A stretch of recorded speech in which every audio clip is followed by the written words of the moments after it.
ഇന്ന് ഹഗ്ഗായിയുടെ പുസ്തകത്തിൻ്റെ 3-ാമത്തെ ക്ലാസ്സിലേക്ക് നമുക്ക് നമ്മുടെ ശ്രദ്ധകളെ തിരിക്കാം.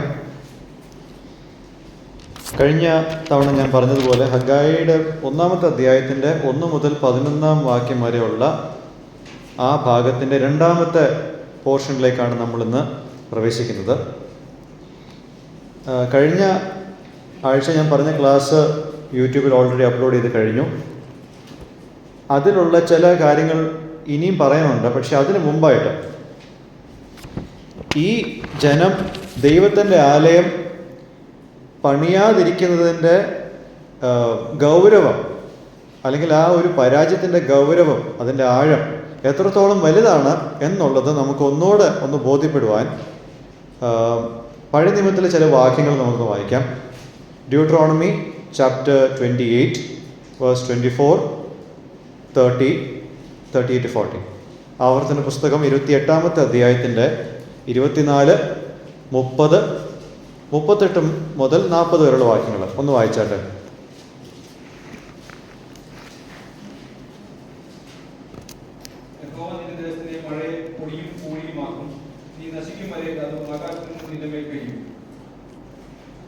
ഇനി 30-ാമത്തെ വാക്യം.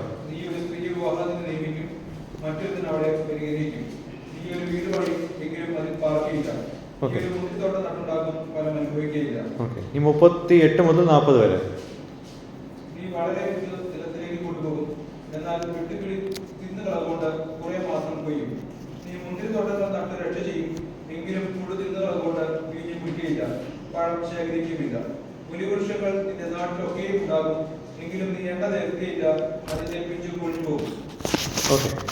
ഇതിന്റെ വെളിച്ചത്തിൽ നമുക്ക് ഹഗ്ഗായിയുടെ പുസ്തകത്തിന്റെ ആദ്യത്തെ അധ്യായത്തിന്റെ 10ഉം 11ഉം കൂടെ ഒന്ന് വായിക്കാം. ഹഗ്ഗായിയുടെ പുസ്തകത്തിൽ പറഞ്ഞിരിക്കുന്ന കാര്യങ്ങളിലെല്ലാം പശ്ചാത്തലം ന്യായപ്രമാണത്തിൽ ഉള്ളതുകൊണ്ടാണ് നമ്മളുടെ ശ്രദ്ധ അങ്ങോട്ട് ഞാൻ ആദ്യം കൊണ്ടുപോയത്. ഇനി ഇവിടെ നമ്മൾ എന്താണ് വായിക്കുന്നത്? 10ഉം 11ഉം വാക്യം വായിച്ചേ.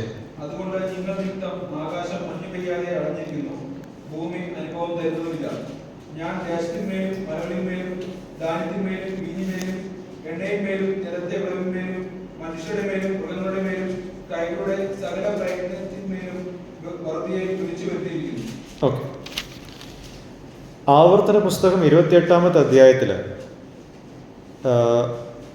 ഉള്ള ഭാഗത്തേക്ക് ഈ 2 വാക്യങ്ങൾ പറയുന്നതിലൂടെ ഹഗ്ഗായി അവരുടെ ശ്രദ്ധ അങ്ങോട്ടേക്ക് കൊണ്ടുപോവുകയാണ്, ആവർത്തന പുസ്തകത്തിലേക്ക്. അവിടെ മോശയ്ക്ക് ന്യായപ്രമാണത്തെ ലംഘിച്ചാൽ ഉണ്ടാകുന്ന ശാപങ്ങളെ പറ്റിയാണ് അവിടെ പറഞ്ഞിരിക്കുന്നത്. ഈ ജനം ആ ന്യായപ്രമാണം ലംഘിച്ചതിൻ്റെ ഭാഗമായിട്ട് 70 വർഷത്തെ പ്രവാസത്തിലേക്ക് പോയി. അവർ മടങ്ങി വന്നതിന് ശേഷം അവർ വിഗ്രഹങ്ങളുടെ പുറകെ പോയിട്ടില്ല,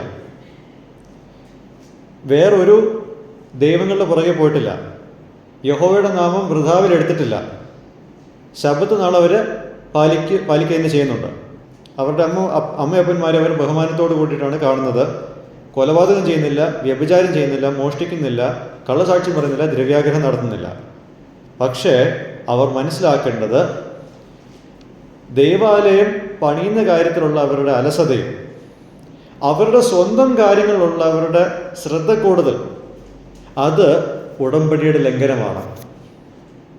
കാരണം ദൈവത്തിനേക്കാളും ദൈവമന്ദിരത്തെക്കാളും അതിന് കൂടുതൽ പ്രാധാന്യം കൊടുക്കുന്നത് ഈ കവനന്റ് ബ്രീച്ചാണ്. കവനന്റ്, ഉടമ്പടി ലംഘിക്കുന്ന കാര്യമാണ്. കാരണം ആദ്യത്തെ കൽപ്പന എന്തായിരുന്നു? You shall have no other gods besides me. എന്നെ കൂടാതെ വേറൊരു ദൈവങ്ങളും നിങ്ങൾക്കുണ്ടാവാൻ പാടില്ല. എന്നാൽ ഇവർക്ക് ഇവിടെ ദൈവത്തെക്കാൾ പ്രാധാന്യം അവരുടെ സ്വന്തം കാര്യങ്ങളാണ്. അപ്പോൾ അതും മറ്റുള്ള കാര്യങ്ങളെപ്പോലെ തന്നെ ഗൗരവമുള്ള കാര്യമാണ്. അപ്പോൾ God's displeasure at these people cannot be ignored, because God sees this as disobedience to his commands. ദൈവം ഈ ഒരു ക്രിയയെ തൻ്റെ കൽപ്പനകളുടെ ലംഘനമായിട്ട് കാണുന്നതുകൊണ്ട് ദൈവം ഈ ജനത്തിൻ്റെ മേൽ പ്രകടമാക്കുന്ന തൻ്റെ സന്തോഷമില്ലായ്മ അത് നമുക്ക് കാണാതിരിക്കുവാൻ സാധ്യമല്ല. ഈ വ്യക്തികൾ ഓൾറെഡി ദൈവത്തിൻ്റെ കൽപ്പനകളെ ലംഘിച്ചതിൻ്റെ ഭീകരത അവർ അനുഭവിച്ചതാണ്. ബാബിലോൺ സാമ്രാജ്യം വന്ന് അവരുടെ ദേശത്തെ മന്ദിരത്തെ നശിപ്പിച്ച് 70 വർഷം ഈ ദേശം ശൂന്യമാക്കിയതെല്ലാം അവർ കണ്ടതാണ്. അപ്പോൾ ദൈവത്തിൻ്റെ ഡിസ്പ്ലഷർ, സന്തോഷമില്ലായ്മ അവരോട് പറഞ്ഞതിന് ശേഷം ഹഗ്ഗായി അവരോട് ആഹ്വാനം ചെയ്യുന്നത് അവരുടെ പാപങ്ങളെ ഓർത്ത് മാനസാന്തരപ്പെടുക എന്നുള്ളതാണ്. അപ്പോൾ നമുക്കിവിടെ കാണുന്ന ഒരു ലെസൺ ഇതാണ്. നമ്മൾ ചിലപ്പോൾ ഒരു കൊലപാതകം ചെയ്തിട്ടില്ലായിരിക്കാം, നമ്മൾ മോഷ്ടാക്കളും അല്ലായിരിക്കാം, ലൈംഗിക അധാർമികതയും ആയിരിക്കണമെന്നില്ല. But your neglect for the time that you spend with God in prayer and the reading of His Word and the fellowship of the saints is a sign of your unthankful attitude towards God, and that is spiritual adultery. പ്രാർത്ഥനയിൽ സമയം ചെലവാക്കുന്നതും ദൈവവചനത്തിന് മുമ്പാകെ ഇരിക്കുന്നതും സഹോദരന്മാരുള്ള കൂട്ടായ്മ ആചരിക്കുന്ന കാര്യങ്ങളിലും ഒക്കെ മുൻഗണന കൊടുക്കാതിരിക്കുന്നത് നമുക്ക് ദൈവത്തോടുള്ള നന്ദിയില്ലാത്ത ഒരു മനോഭാവത്തിൻ്റെ അടയാളമാണ്, ഒരു തെളിവാണ്. ഇത് ആത്മിക തലത്തിൽ വ്യഭിചാരമാണ്. ഇതൊരു ചെറിയ കാര്യമല്ല. This is by no means a small thing. See, this is just as a person having an emotional affair with someone who is not his or her spouse. ഒരു വ്യക്തി മറ്റൊരു അതായത് തൻ്റെ ജീവിത പങ്കാളി അല്ലാത്ത മറ്റൊരു വ്യക്തിയോട് ഇമോഷണൽ ആയിട്ടുള്ളൊരു അഫെയർ വെച്ചിരിക്കുന്നത് പോലെയാണ് ഇത്.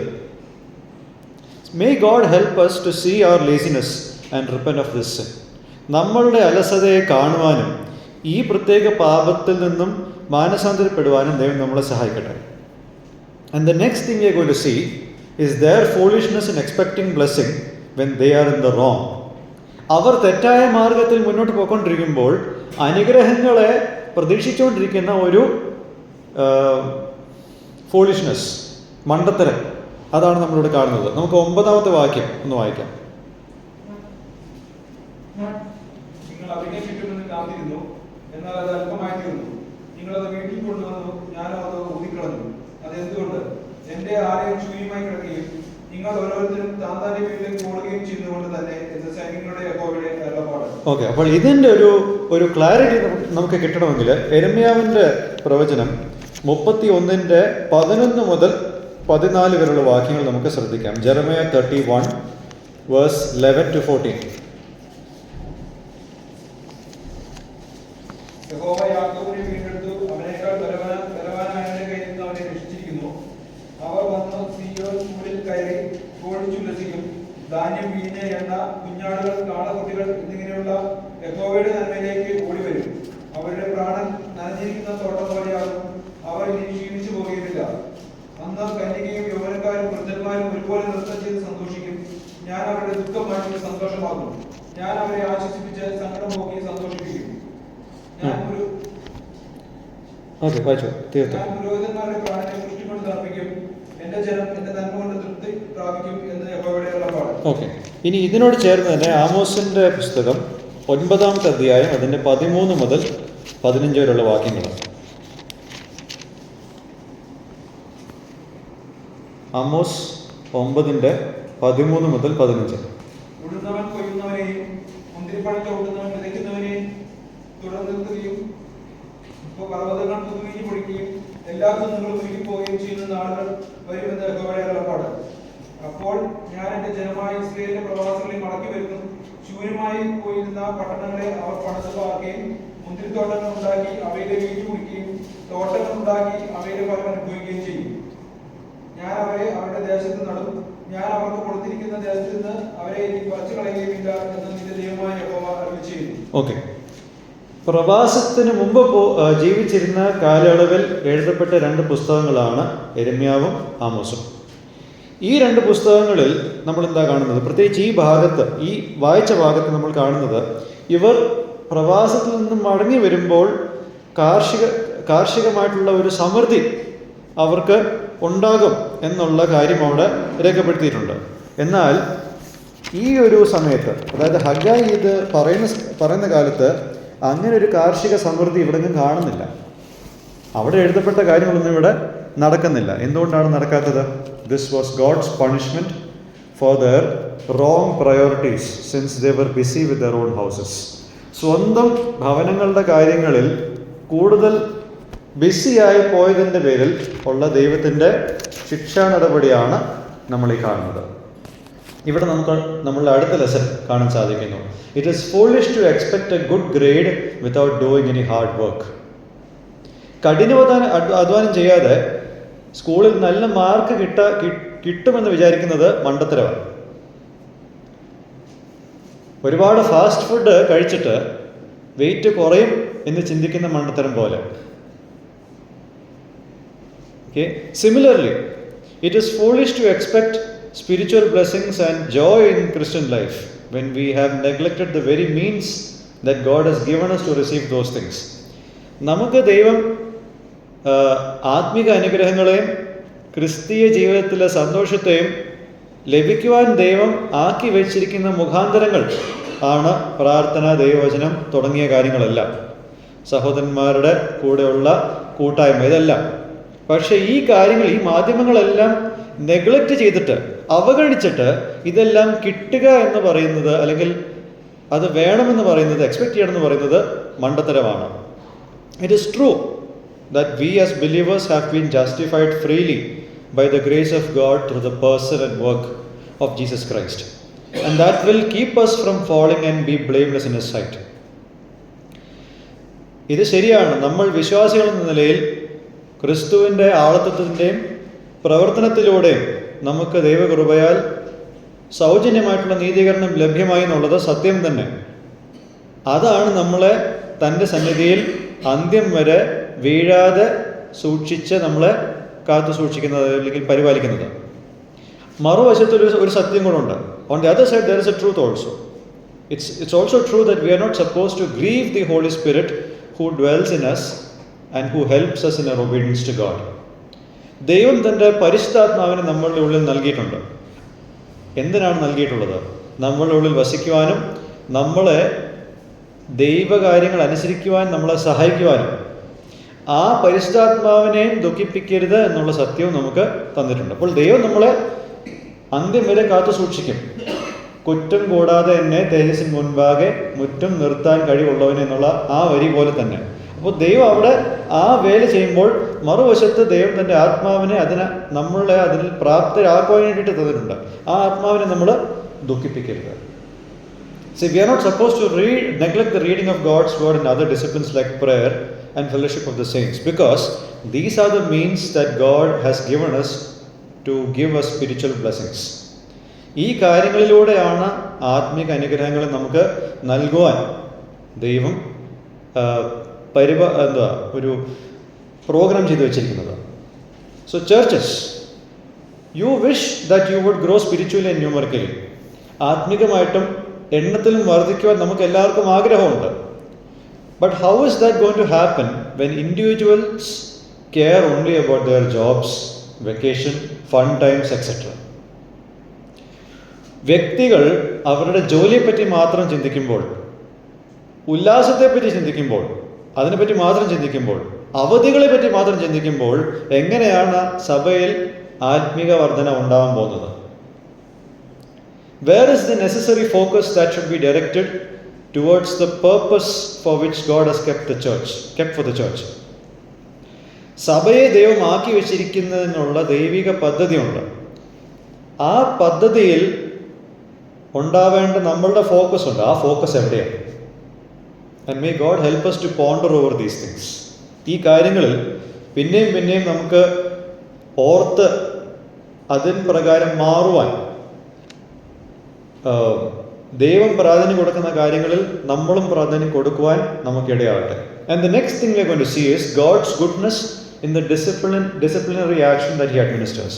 ദൈവം ഇവരുടെ മേൽ കൊടുക്കുന്ന ബാലശിക്ഷയുടെ ഉള്ളിലുള്ള ദൈവത്തിൻ്റെ നന്മ, അതാണ് നമ്മൾ ഇനി കാണാൻ പോകുന്നത്. നമ്മൾ ഇതിനോടകം കണ്ട ഒരു കാര്യമുണ്ട്. കഴിഞ്ഞ 16 വർഷത്തിൽ ദൈവം മൗനമായിട്ടിരുന്നു. ഇപ്പോൾ ദൈവം സംസാരിക്കുന്നു. ഞാൻ കഴിഞ്ഞ തവണ പറഞ്ഞതുപോലെ നമ്മൾ മനസ്സിലാക്കേണ്ട ഒരു കാര്യം, തൻ്റെ മൗനം ഒരു സമ്മതമല്ല, ഇവരുടെ അവഗണനയുടെ ഒരു സമ്മതമല്ല ദൈവത്തിൻ്റെ മൗനം. ദൈവം മൗനമായിരുന്നു എന്നുള്ളതിൻ്റെ അർത്ഥം ദൈവം ആക്റ്റീവ് അല്ലായിരുന്നു എന്നുള്ളതല്ല. He was active. എങ്ങനെയാണ് താൻ ആക്റ്റീവ് ആയിരുന്നത്? God has intervened in their lives by reducing the outcome of all of their pursuit of their basic needs. അവരുടെ അടിസ്ഥാനപരമായിട്ടുള്ള ആവശ്യങ്ങളുടെ പിറകിലുള്ള അവരുടെ ഓട്ടത്തിൽ അവർ ഒരുപാട് പ്രയത്നിച്ചു. ആ പ്രയത്നത്തിൽ അവർക്ക് കിട്ടേണ്ട ഫലങ്ങളുണ്ടായിരുന്നു. ആ ഫലത്തെ ദൈവം കുറച്ചതിലൂടെ അവരുടെ ജീവിതത്തിൽ ദൈവം ഇടപെട്ടു. ഇവിടെ 9-ാമത്തെ വാക്യത്തിൽ അല്ലെങ്കിൽ 6-ാമത്തെ വാക്യത്തിൽ നമ്മൾ ഒരു കാര്യം കാണുന്നുണ്ട്. They have sown much in their fields. ഈ യഹൂദന്മാര് കൃഷി ചെയ്യുമ്പോൾ 10 മേനി കൊയ്ത്താണ് അവരുടെ എക്സ്പെക്റ്റേഷൻ. 10-fold ഹാർവെസ്റ്റ് ആണ് അവരുടെ എയിം. അപ്പോൾ അവരുടെ വയലിൽ അവർ ഈ വിത്തുകളെല്ലാം വിതയ്ക്കുമ്പോൾ 10-fold റിട്ടേൺസ് ആണ് അവരുടെ ഹാർവെസ്റ്റിൽ എക്സ്പെക്റ്റ് ചെയ്യുന്നത്. അതൊരു ബമ്പർ ക്രോപ്പാണ്. പക്ഷേ അവർ 10 മേനി ആഗ്രഹിച്ചുവെങ്കിൽ അതിനേക്കാൾ കുറവായിട്ടാണ് അവർക്ക് ഒരു വിളവ് കിട്ടിയത്. This was the early reminder by God in his silence. എല്ലാ വർഷവും തൻ്റെ മൗനത്തിൽ ദൈവം ഇവരെ ഇങ്ങനെയാണ് ഓർമ്മിപ്പിച്ചുകൊണ്ടിരിക്കുന്നത്. കൃഷി എന്തായാലും ഒരു വർഷത്തിൽ ഒരിക്കലല്ലേ ചെയ്യത്തുള്ളൂ. അപ്പോൾ എല്ലാ വർഷവും ഒരു തവണ ദൈവം ഇങ്ങനെ അവരോട് ഇടപെടുന്നുണ്ട്. ഇനി അടുത്തത് എന്താ? You eat but there is not enough to be satisfied. You drink but there is not enough to become drunk. ഈ 2-ാമത്തെ വാചകം ഞാൻ നിങ്ങളെ വായിച്ച് കേൾപ്പിച്ചപ്പോൾ നിങ്ങൾ ഒരിക്കലും തെറ്റിദ്ധരിക്കരുത്, ദൈവം ഇവിടെ മദ്യപാനം പ്രോത്സാഹിപ്പിക്കുന്നുവെന്നാണ്. യു ബിക്കം ഡ്രങ്ക് എന്ന് ഞാൻ പറഞ്ഞപ്പോഴേ ആ ഒരു കാര്യം നിങ്ങൾ ചിന്തിക്കരുത്. സദൃശ്യവാക്യം 23-ലും 31-ലും അല്ല നമ്മൾ കാണുന്നത് ദൈവം അതിനെ എതിരെ സംസാരിക്കുന്നു എന്നുള്ളതാണ്.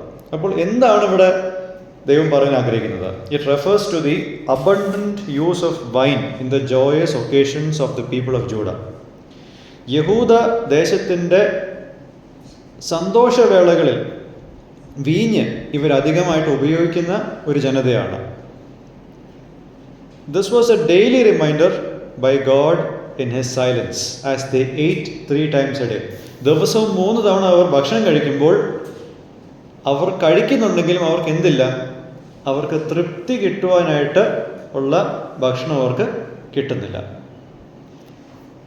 പ്രത്യേക ഒക്കേഷൻസിൽ അവർക്ക് വീഞ്ഞുണ്ട്, പക്ഷേ അവർക്ക് ആ ഒരു തൃപ്തി ആ ഒരു സമയത്ത് കിട്ടുന്നതുമില്ല. അപ്പോൾ ഞാൻ നേരത്തെ പറഞ്ഞതുപോലെ എല്ലാ വർഷത്തിൽ ഒരു തവണ കൃഷിയിലൂടെ ദൈവം അവരോട് സംസാരിക്കുന്നുണ്ട്.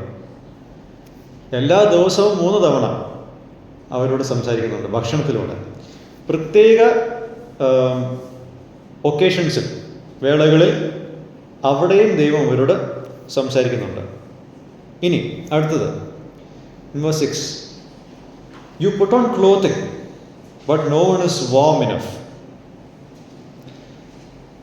This refers to the reduction of the winter clothes that would give them warmth in the cooler times of the day and the year. വർഷത്തിലെ തണുപ്പ് കൂടുതലുള്ള സമയത്ത് അവർക്ക് ചൂട് കിട്ടുവാൻ അവർ വിൻ്റർ ക്ലോത്ത്സ് ധരിക്കുമായിരുന്നു. പക്ഷേ ആ വിൻ്റർ ക്ലോത്ത്സിൻ്റെ കുറവും ഇവിടെ രേഖപ്പെടുത്തുന്നുണ്ട്. So this is a seasonal reminder by God about their failure in His silence. There is an yearly reminder, a daily reminder, an occasional reminder, a seasonal reminder. വർഷത്തിൽ ഒരിക്കൽ, എല്ലാ ദിവസവും, വല്ലപ്പോഴും, ഓരോ കാലാവസ്ഥയിലും ദൈവം ഇങ്ങനെ സംസാരിച്ചുകൊണ്ടേയിരിക്കുക. And the 5th thing here, he who earns wages to put into a bag with holes. Wages were often carried in a small pouch attached to a waist cord. അരയ്ക്ക് കെട്ടുന്ന ഒരു കോഡിൽ ഒരു ചെറിയ സഞ്ചിയിലാണ് അവരുടെ കൂലി വെച്ചിരുന്നത്. So what does this indicate? This indicates that the prices were high since the resources were scarce. അവർക്ക് വേണ്ട കാര്യങ്ങളുടെ ലഭ്യത കുറവ് ഉള്ളതുകൊണ്ട് അതിൻ്റെ വില കൂടുതലാണ്. They prioritize the spending of their wages to their own things. അവർക്ക് കിട്ടിയ കൂലി അവർ ചെലവാക്കുന്നത് ദൈവിക കാര്യങ്ങളിലല്ല, സ്വന്തം കാര്യങ്ങളിലായതുകൊണ്ട് ദൈവം എന്ത് ചെയ്തു? God created a scarcity of resources. അവർ എന്തിനു വേണ്ടിയിട്ടാണ് കാര്യങ്ങൾ ചെലവാക്കുന്നത്, അതിൻ്റെ ലഭ്യത കുറവിനെ ദൈവം അങ്ങനെ ആക്കി, ലഭ്യത കുറവാക്കി. ലഭ്യത കുറവാകുമ്പോൾ അത് വാങ്ങാനുള്ള പൈസ തികയാതെ വരും. The money was not enough to buy or provide for their daily, weekly and monthly needs. This was a financial reminder and a monthly reminder. എല്ലാ മാസവും ഉള്ള ഓർമ്മപ്പെടുത്തൽ, സാമ്പത്തിക കാര്യത്തിലുള്ള അവരുടെ കാര്യങ്ങളിലുള്ള ഓർമ്മപ്പെടുത്തൽ. And then they bring all of these things to their home. 9ാമത്തെ വാക്യത്തിൽ, you bring it home and God blows it up. ഇതെല്ലാം ഇവർ വീട്ടിൽ കൊണ്ടുവരും, പക്ഷെ ദൈവം അത് ഊതി കളയും. This was a reminder regarding the type of home that should be prioritized. ഇവരെല്ലാം അത് സ്വന്തം വീട്ടിൽ കൊണ്ടുവരുന്നുണ്ട്, പക്ഷെ ഏത് വീട്ടിലായിരുന്നു കൊണ്ടുപോകേണ്ടിയിരുന്നത്? ദൈവത്തിൻ്റെ ആലയത്തിൽ. In spite of all these wrong priorities that these people displayed, God has been faithful to continue giving them the bare minimum for their needs. ഇത്രയേറെ അവിശ്വസ്തത ഇവർ കഴിഞ്ഞ കുറേ കാലങ്ങളായിട്ട് കാണിച്ചുകൊണ്ടിരിക്കുകയാണ്. എങ്കിൽ പോലും ദൈവം അവരുടെ അടിസ്ഥാന ആവശ്യങ്ങൾക്കുള്ള ചുരുങ്ങിയ കാര്യങ്ങളിൽ, ചുരുങ്ങിയ അളവിൽ പോലും ദൈവം അവരെ പോറ്റി പുലർത്തി എന്ന് ഞാൻ പറയത്തില്ല, പോറ്റി എന്ന് പറയുന്നതായിരിക്കും ശരി. They do have harvest. കൊയ്ത്തുണ്ട്, വീഞ്ഞുണ്ട്, ഭക്ഷണമുണ്ട്, വസ്ത്രമുണ്ട്, കൂലിയുണ്ട്, ബാക്കി എല്ലാ ബേസിക് നെസസിറ്റീസും ഉണ്ട്. പക്ഷേ അത് അവർ ആഗ്രഹിച്ച തലത്തിലല്ലെന്ന് മാത്രം. ഇവർ ചെയ്ത കാര്യം വെച്ചാൽ അതുപോലും കൊടുക്കാൻ പാടില്ലാത്തതാണ്. പക്ഷേ ദൈവം അത് കൊടുക്കുന്നുണ്ട്. It's not because they deserved even these things after neglecting God and his temple. ഇത്രയും വർഷം ദൈവത്തെയും ദൈവത്തിൻ്റെ ആലയത്തെയും നെഗ്ലക്റ്റ് ചെയ്തു ഇവര്. എന്നിട്ടും ഇവർക്ക് ദൈവം കൊടുക്കുന്നത് ഇവർ അത് അർഹിച്ചിട്ടല്ല. It's because God is faithful. ദൈവം വിശ്വസ്തനാണ് തൻ്റെ ഉടമ്പടിയോട്. താൻ ഇസ്രായേലിനോടും യഹൂദദേശത്തോടും ചെയ്ത ഉടമ്പടിയോട് ദൈവം വിശ്വസ്തനായതുകൊണ്ടാണ് ദൈവം ഇത് ചെയ്യുന്നത്. It's because God is good and gracious that he did this. ദൈവം നല്ലവനും കൃപാലുവായതുകൊണ്ടാണ് ദൈവം ഇത് ചെയ്യുന്നത്, അല്ലാതെ ഇവരുടെ നന്മയെ കണ്ടിട്ടല്ല. God is unchanging in his promises. താൻ ചെയ്ത വാഗ്ദത്തത്തിൻ്റെ കാര്യത്തിൽ ദൈവം ഇന്നലെയും ഇന്നും എന്നും അനന്യനാണ്. And he ensures that the nation of Israel will be intact till the time that the Messiah comes and fulfills all of what was promised in the Old Testament concerning the Messiah. മശീഹ വരുന്നവരെ മശീഹയെ പറ്റി പഴയ നിയമത്തിൽ പ്രവചിച്ചിരിക്കുന്ന എല്ലാ കാര്യങ്ങളും പൂർത്തീകരിക്കുന്ന കാലം വരെ Israel ദേശം ഇതുപോലെ തന്നെ നിലനിൽക്കണം എന്നുള്ളത് ദൈവിക പരിപാടി ആയതുകൊണ്ട്. അപ്പോൾ പല കാരണങ്ങൾ കൊണ്ടാണ് ദൈവം ചെയ്യുന്നത്. ദൈവം വിശ്വസ്തനായതുകൊണ്ടും ദൈവം നല്ലവനായതുകൊണ്ടും ദൈവം തൻ്റെ വാക്കിനെ പാലിക്കുന്നവനായതുകൊണ്ടും മശീഹയ്ക്ക് വേണ്ടിയിട്ടുള്ള വാഗ്ദത്തം നിറവേറ്റാൻ വേണ്ടിയിട്ടും കൊണ്ട് കൂടിയാണ് ദൈവം ഇതെല്ലാം ചെയ്യുന്നത്. ഇവിടെ നമ്മളുടെ 3ാമത്തെ ലെസൺ നമുക്ക് കാണാൻ സാധിക്കും. When God continues to supply for our needs even after we have neglected Him, even after we have taken Him for granted, and even after we have prioritized other things over Him and His will, His supplies are meant to drive us to understand how we have gone wrong and how we must repent of our negligence. നമ്മളുടെ പരാജയവും നമ്മൾ ദൈവത്തിന് മുൻഗണന കൊടുക്കാതിരുന്നിട്ട് പോലും നമ്മളുടെ ആവശ്യങ്ങൾ ദൈവം ഇപ്പോഴും പുലർത്തുന്നു എന്നുള്ളൊരു കാര്യം ഒരു സത്യമാണ്. നമ്മൾ ദൈവത്തെ ലഘുവായി കണ്ടിട്ട് പോലും നമ്മളുടെ ആവശ്യങ്ങൾ ദൈവം ഇതുവരെ നടത്തി. തന്നെക്കാളും തന്നെ ഇഷ്ടത്തെക്കാളും മറ്റ് കാര്യങ്ങൾക്ക് മുൻഗണന കൊടുത്തു എങ്കിൽ പോലും താൻ നമ്മളെല്ലാം ഇതുവരെ ജീവനോടെ ശേഷിപ്പിച്ചു. ഇതെല്ലാം ദൈവം ചെയ്യുന്നത് നമ്മൾ എവിടെ തെറ്റിപ്പോയിന്ന് നമുക്ക് തിരിച്ചറിവ് തരാൻ വേണ്ടിയിട്ടാണ്. നമ്മളുടെ ഈ നെഗ്ലിജൻസ്, ദൈവത്തിൻ്റെ കാര്യത്തോടുള്ള നമ്മളുടെ അവഗണന, അതിൽ നിന്നുമുള്ള മാനസാന്തരം ഉണ്ടാകാൻ വേണ്ടിയിട്ടാണ് ദൈവം ഇതെല്ലാം ചെയ്യുന്നത്. It is never to be taken as a licence to continue neglecting God and sin against him by using the very same things He has given us.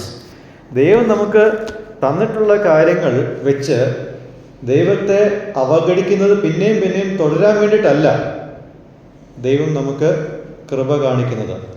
ദൈവത്തിൻ്റെ കൃപയെ പാപത്തിൽ തുടരുവാൻ ഒരു ലൈസൻസായിട്ട് നമ്മൾ ഉപയോഗിക്കാതിരിക്കാൻ വേണ്ടിയിട്ട് കൂടിയാണ് ദൈവം ഇത് ചെയ്യുന്നത്. See we need to understand the seriousness of using God's gifts to neglect God. ദൈവത്തിൻ്റെ ദാനങ്ങളെ ഉപയോഗിച്ച് ദൈവത്തിനെ അവഗണിക്കുന്നതിൻ്റെ ഗൗരവം എത്രത്തോളം വലുതാണെന്നുള്ളത് നമ്മൾ മനസ്സിലാക്കണം. It is despicable and treacherous. അത് വളരെയധികം മ്ലേച്ഛമായിട്ടുള്ളൊരു കാര്യമാണ്. അത് വിശ്വാസത്യാഗത്തിന് തുലനം ചെയ്യാൻ പറ്റുന്നൊരു കാര്യമാണ്. And now we just look at 2 applications at this point. ഈ ഭാഗത്ത് പ്രായോഗിക തലത്തിൽ കൊണ്ടുവരാൻ പറ്റിയ 2 കാര്യങ്ങൾ ഞാൻ പറയാം. 1. When God supplies your needs in spite of your failure, don't test God's patience by increasing the limit of your sin. നമ്മളുടെ പാപങ്ങൾ നടന്നു എങ്കിൽ പോലും ദൈവം നമ്മളുടെ ആവശ്യങ്ങളെല്ലാം നിറവേറ്റുന്നുണ്ട് ഇപ്പോഴും. അത് ദൈവം ചെയ്യുമ്പോൾ നമ്മളുടെ പാപത്തിൻ്റെ അളവ് കൂട്ടി വെച്ച് ദൈവത്തിൻ്റെ ക്ഷമയെ പരിശോധിക്കരുത്. പലപ്പോഴും നമ്മൾ അതാണ് ചെയ്യുന്നത്. മുൻഗണന കൊടുക്കുന്ന കാര്യത്തിൽ നമ്മൾ പിന്നെയും പിന്നെയും വഷളായിക്കൊണ്ടിരിക്കുമ്പോൾ, അതും ദൈവം തന്ന കാര്യങ്ങൾക്ക് ദൈവം നമുക്ക് വെച്ചിരിക്കുന്ന കാര്യങ്ങളുടെ മേൽ അവഗണന കാണിച്ചിട്ട് ദൈവം നൽകിയ ഭൗമിക കാര്യങ്ങളുടെ പുറകെ നമ്മൾ ഓടുമ്പോൾ ദൈവത്തിൻ്റെ ക്ഷമയെ പരീക്ഷിക്കരുത്. It's a very dangerous thing to play with the patience of God. ദീർഘക്ഷമയുള്ള ദൈവത്തിൻ്റെ ക്ഷമയെ പരീക്ഷിക്കുന്നത് വളരെ വളരെ അപകടം പിടിച്ചൊരു കാര്യമാണ്. It's fearful to fall into the hands of the living God. ജീവനുള്ള ദൈവത്തിൻ്റെ കൈകളിൽ വീഴുന്നത് ഭയാനകമാണ്. And I want you to understand the seriousness of that particular thing. അതിൻ്റെ ഗൗരവം നമ്മൾ പിന്നെയും പിന്നെയും മനസ്സിലാക്കേണ്ടത് വളരെ ആവശ്യമുള്ളൊരു കാര്യമാണ്. The second application here is, we'll try to apply this particular situation in families where spousal neglect occurs for a prolonged time. ദൈവം നൽകിയിരിക്കുന്ന കാര്യങ്ങളെ ഉപയോഗിച്ച് ദൈവത്തിനെതിരെ പാപം ചെയ്ത് ദൈവത്തിന് പകരമായിട്ട് മറ്റ് കാര്യങ്ങൾക്ക് മുൻഗണന കൊടുക്കുന്ന ആ ഒരു കാര്യം നമുക്ക് നമ്മളുടെ കുടുംബങ്ങളോടുള്ള ബന്ധത്തിൽ ചേർത്ത് അതിനെ നോക്കാം. പ്രത്യേകിച്ച് നമ്മളുടെ ഇന്നത്തെ കാലയളവിൽ സ്പൗസൽ നെഗ്ലക്റ്റ്, അതായത് ഭാര്യമാരും ഭർത്താക്കന്മാരും തമ്മിൽ അവഗണിക്കുന്ന, ദീർഘകാലത്തേക്ക് അവഗണിക്കുന്ന ഒരു പ്രവണത നമ്മളുടെ ഇടയിൽ വളരെയധികം കണ്ടുവരുന്ന ഒരു കാര്യമാണ്. So I want to address this to both husbands and wives, but I'll start with the wives. ഭാര്യമാരോട് ഞാൻ ചില കാര്യങ്ങൾ പറയാം, എന്നിട്ട് ഭർത്താക്കന്മാരുടെ അടുത്ത് പോവാം. Firstly, dear wives, there are some of you who give so much attention to the phones and electronic gadgets that your husbands bought for you.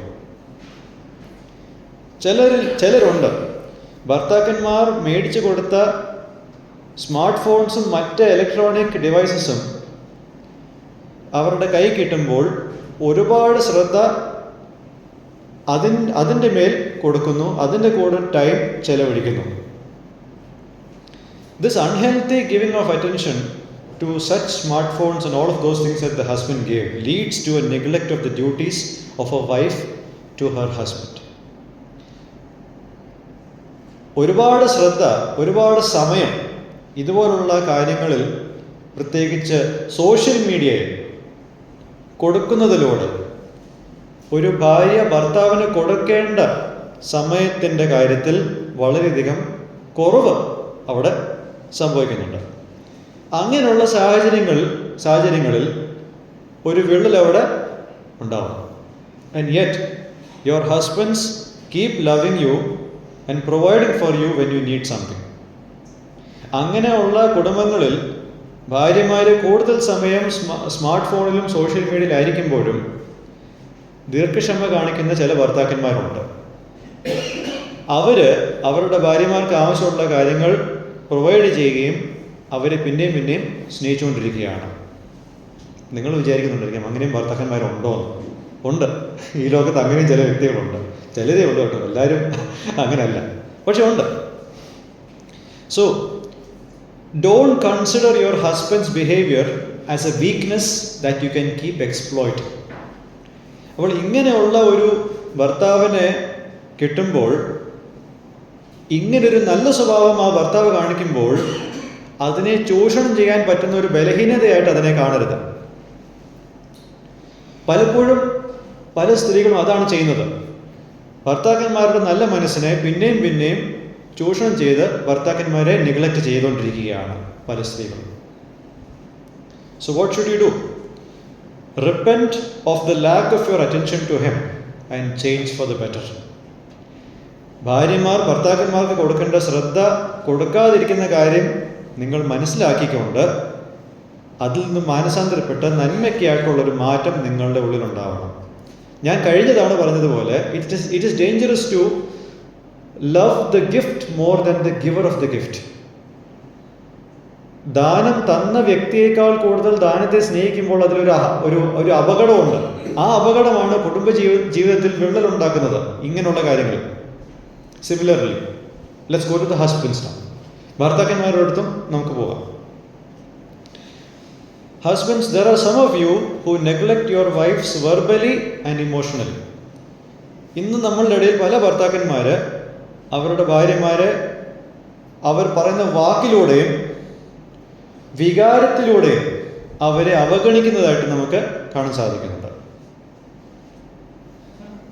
ഞാൻ നേരത്തെ പറഞ്ഞ ഒരു പ്രൊപ്പോർഷൻ ഉണ്ടല്ലോ, പിന്നെയും നന്മ കാണിക്കുന്ന ഭർത്താക്കന്മാരുടെ പെർസെൻറ്റേജ് കുറവാണ്. പക്ഷെ ഞാൻ ഇപ്പോൾ പറഞ്ഞ കാര്യത്തിൻ്റെ ഒരു കണക്കെടുത്ത് നോക്കിയാൽ ഇതാണ് കൂടുതൽ.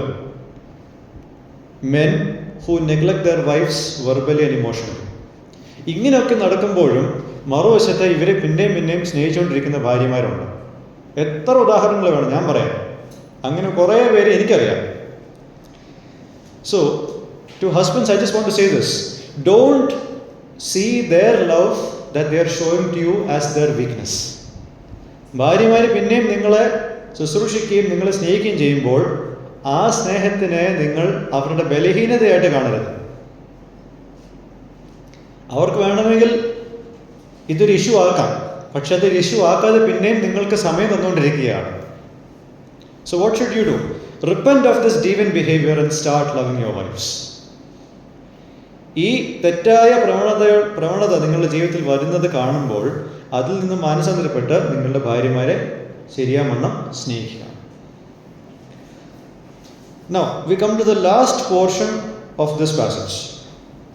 അപ്പോൾ ഇവിടെ അവർക്കൊരു പരാജയം സംഭവിച്ചു. ആ പരാജയത്തിന് നടുവിലും ദൈവം അവർക്ക് നന്മ കൊടുത്തുകൊണ്ടിരിക്കുന്നു. നന്മ കൊടുക്കുമ്പോൾ അതിനൊപ്പം തന്നെ ദൈവം അതിനൊരു സൊല്യൂഷൻ, ഒരു പരിഹാരം കൊടുക്കുന്നുണ്ട്. So God provides a solution for their failure. ആ സൊല്യൂഷനാണ് നമ്മൾ ഇനി 7ാമത്തെ വാക്യത്തിൽ കാണാൻ പോകുന്നത്. Let's look at verse 7. വായിച്ചേ. സൈന്യങ്ങളുടെ യഹോവ ഇപ്രകാരം അരുളിച്ചെയ്യുന്നു, നിങ്ങളുടെ വഴികളെ വിചാരിച്ചു നോക്കുവിൻ. 5ാമത്തെ വാക്യം കൂടെ വായിക്കാം. ആകയാൽ സൈന്യങ്ങളുടെ യഹോവ ഇപ്രകാരം അരുളിച്ചെയ്യുന്നു, നിങ്ങളുടെ വഴികളെ വിചാരിച്ചു നോക്കുവിൻ. Yes, this is the solution. ഇത്രയും പ്രശ്നങ്ങൾ ഇവിടെ ഉണ്ടാകുമ്പോൾ ദൈവം കൊടുക്കുന്ന പരിഹാരം ഇതാണ്. 6ാമത്തെ വാക്യത്തിൽ അവർക്കുണ്ടായ പരാജയങ്ങൾ ശരിയാക്കണമെങ്കിൽ 5ഉം 7ഉം വാക്യങ്ങളിൽ ദൈവം അതിനുള്ള പരിഹാരം കൊടുത്തു. That is set your heart to consider your ways. നിങ്ങളുടെ വഴികളെ മനസ്സിലാക്കുവാൻ നിങ്ങളുടെ ഹൃദയങ്ങളെ ഒരുക്കുക, പതിപ്പിക്കുക, നിങ്ങളുടെ വഴികളെ ശരിയാക്കുക. വഴികൾ, ways, refers to their failure to prioritise God and the subsequent consequences. വഴികളെന്ന് പറയുമ്പോൾ ദൈവകാര്യങ്ങളിൽ കൊടുക്കേണ്ട മുൻഗണന കൊടുക്കാത്തതിൻ്റെ പരാജയവും അതിനെ തുടർന്നുണ്ടായ തിക്ത അനുഭവങ്ങളുമാണ് അവരുടെ വഴികൾ. They have to apply their hearts to make a complete turnaround from what they have done over the last 16 years. കഴിഞ്ഞ 16 വർഷം കൊണ്ട് അവർ ചെയ്തു വരുന്ന കാര്യങ്ങൾ മാറ്റണമെങ്കിൽ അവരവരുടെ ഹൃദയത്തെ ഒരുക്കണം. C, any repentance or any rectification starts from the heart.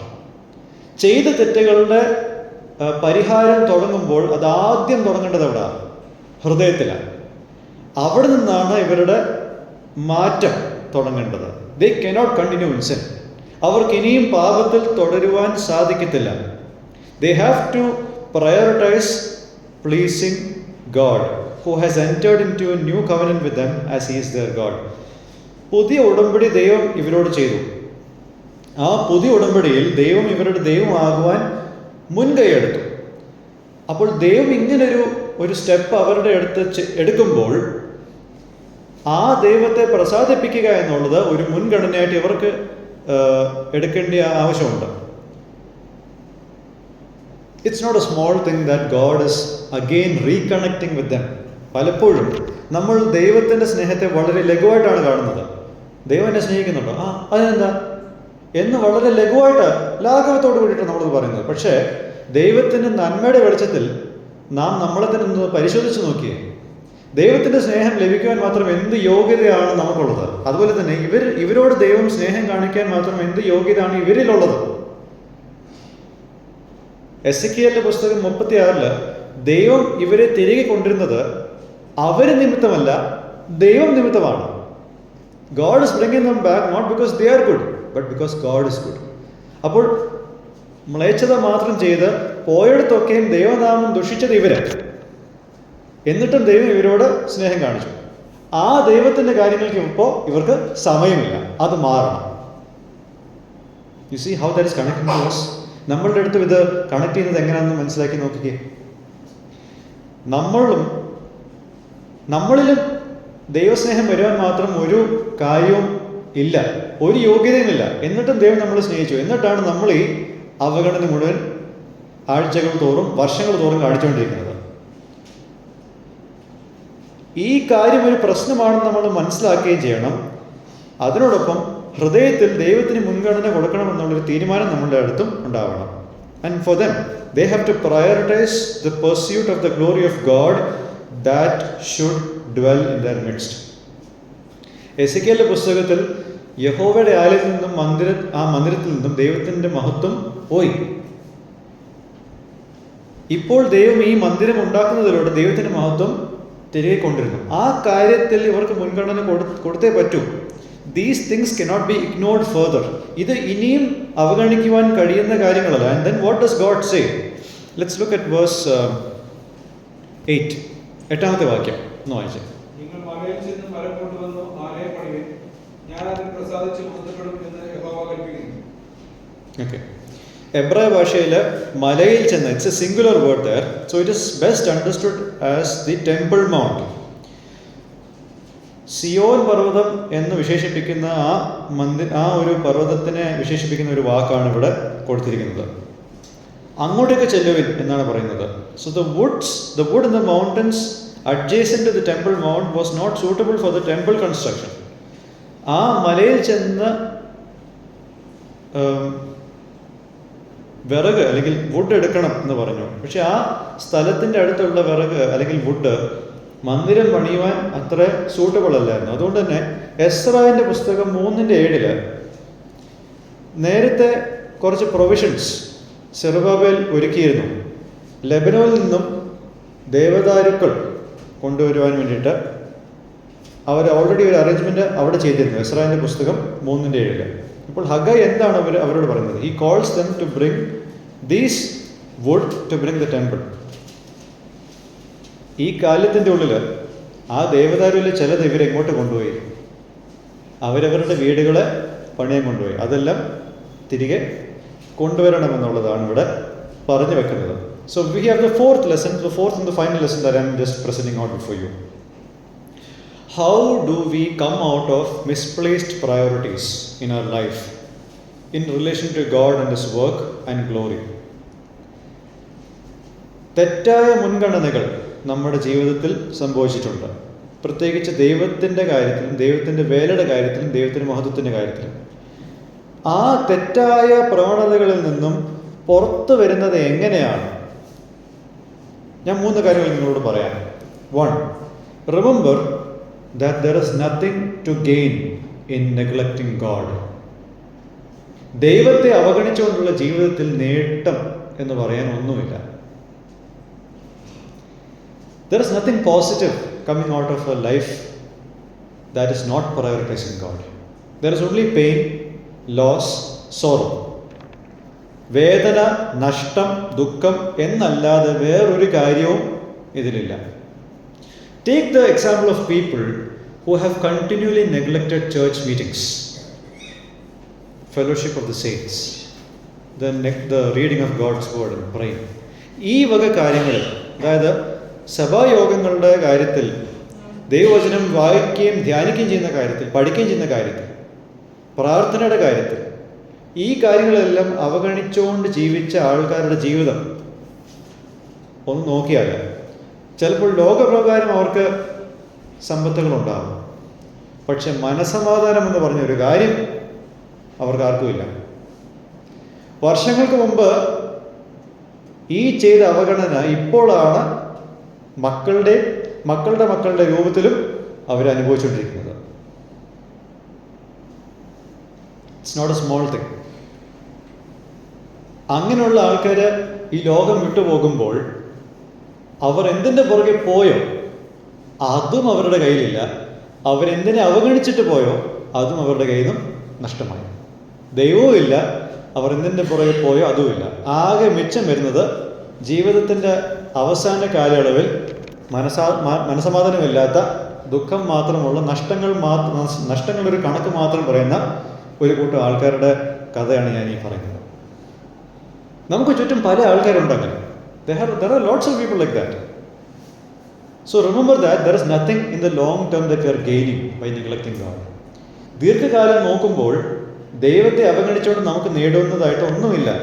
Second thing, remember that our chief responsibility is to live a God-pleasing life. ദൈവം നമ്മളെ തൻ്റെ മക്കളായി തീർത്തത് എന്തിനു വേണ്ടിയിട്ടാണ്? To live a God-pleasing life. ദൈവത്തിന് പ്രസാദകരമായിട്ടുള്ള ഒരു ജീവിതം ജീവിക്കാൻ വേണ്ടിയിട്ടാണ്. See, let me ask you this.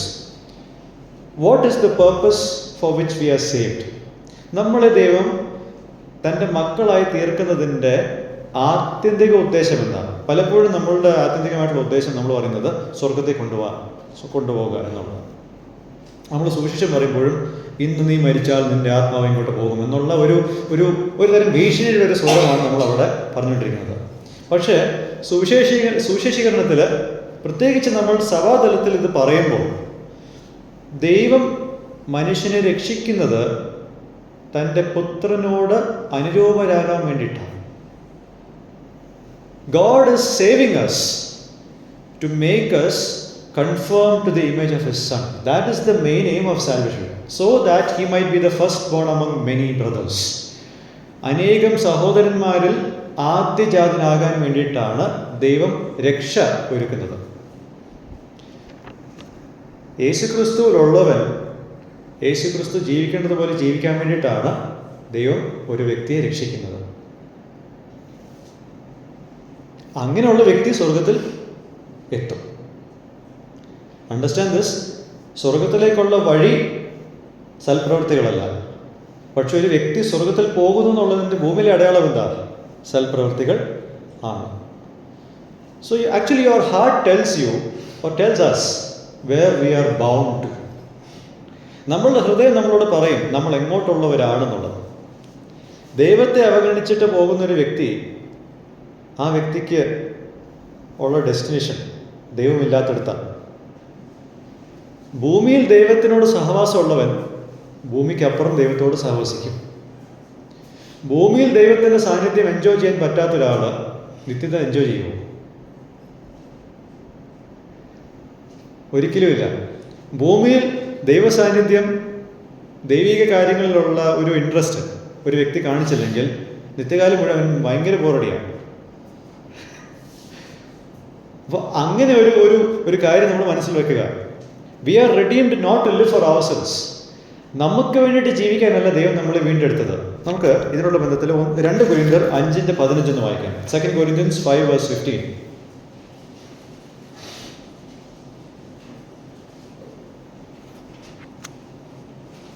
ആകയാൽ ഞങ്ങൾ ഇന്നു മുതൽ ആരെയും ജഡപ്രകാരം അറിയുന്നില്ല. ക്രിസ്തുവിനെ ജഡപ്രകാരം അറിഞ്ഞുവെങ്കിലും ഇനിമേൽ അങ്ങനെ അറിയുന്നില്ല.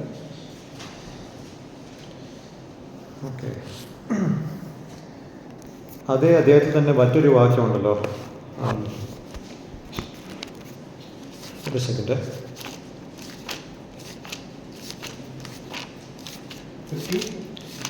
2 Corinthians 5:15.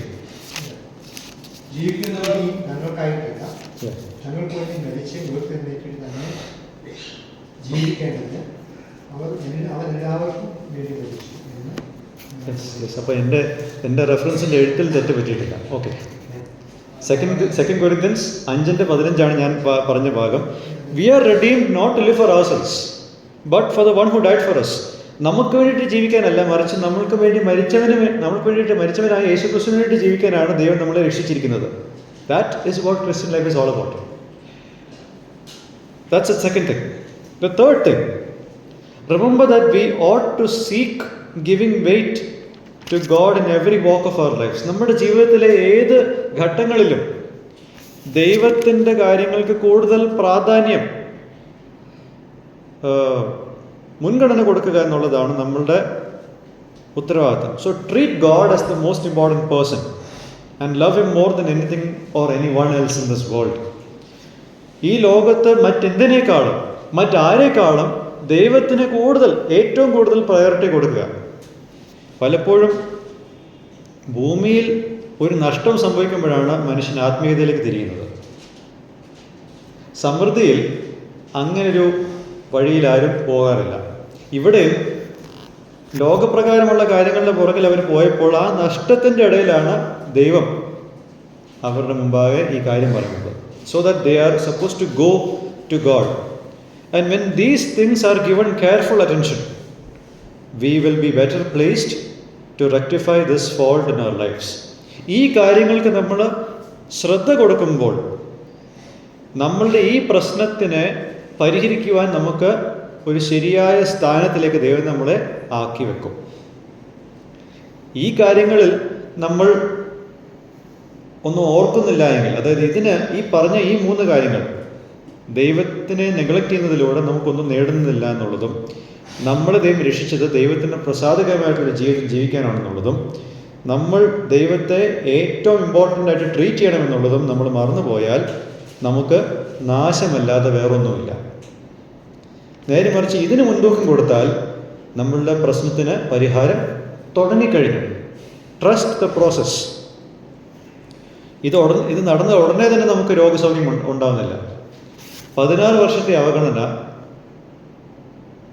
അത് മാറണമെങ്കിൽ ഒരു സ്റ്റാർട്ടിംഗ് പോയിന്റ് വേണം. ആ സ്റ്റാർട്ടിംഗ് പോയിന്റാണ് ഞാനീ പറഞ്ഞത്. So how did this people respond? ദൈവം ഒരു അരുളപ്പാട് 16 വർഷത്തെ മൗനത്തിന് ശേഷം കൊടുത്തപ്പോൾ എങ്ങനെയാണ് ജനം പ്രതികരിച്ചെന്നുള്ളത് അടുത്ത ആഴ്ച നമ്മൾ കാണുമ്പോൾ, ദൈവവചനം കാണുമ്പോൾ 1-ാമത്തെ അധ്യായത്തിൻ്റെ 12 മുതൽ 15 വരെയുള്ള വാക്യങ്ങളിൽ നമുക്കത് ശ്രദ്ധിക്കാം. അത് നിങ്ങളെല്ലാവരും വായിച്ചുകൊണ്ട് വരണമെന്ന് ഓർമ്മിപ്പിക്കുകയാണ്. We will find out how did these people respond. ദൈവം നമ്മളെല്ലാവരും സഹായിക്കട്ടെ. ദൈവനാമം മഹത്വപ്പെടുമാറാകട്ടെ.